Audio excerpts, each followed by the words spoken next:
I met him at work. Several years ago at a company I worked, he was this financial whiz and he was really successful and he hung out with all sorts of like rich and famous people. And we connected rather quickly and discussed all sorts of ideas that we felt could be successful. And we talked about being billionaires. And we were serious. We talked about billionaires with a B, like this is our future. We're preparing ourselves mentally and financially to become billionaires. And every time I saw his shiny, black, luxury car, I felt like I was one step closer to the success.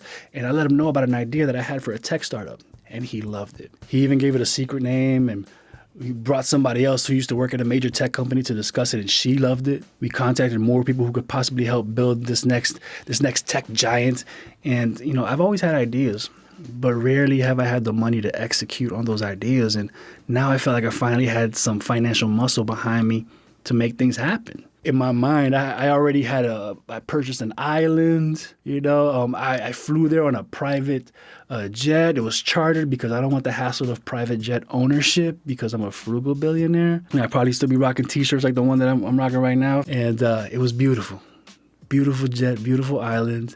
You should have seen it. We were going to be bigger than Pied Piper and Hooli for all my Silicon Valley folks.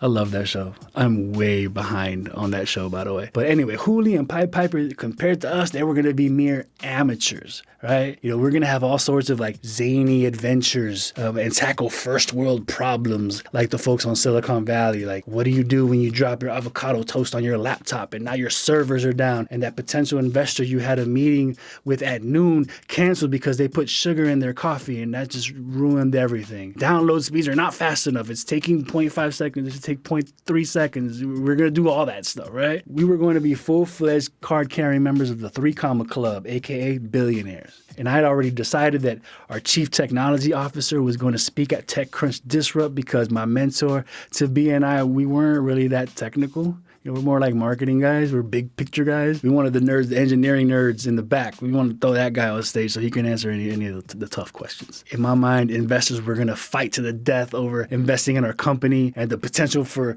the bidding wars and all that stuff to get ugly was there, right? And a few months went by, and he got fired from that job. He actually needed a police escort out of the building. I tried reaching out to him to find out what happened, but I never got an answer. His name was up there with the boogeyman, never to be uttered around the office. And I later found out that he was using company money for personal reasons, and that's putting it pretty nicely. Several years passed by. I left the company by this point. He sent me a text saying that he was going to sue our former employer.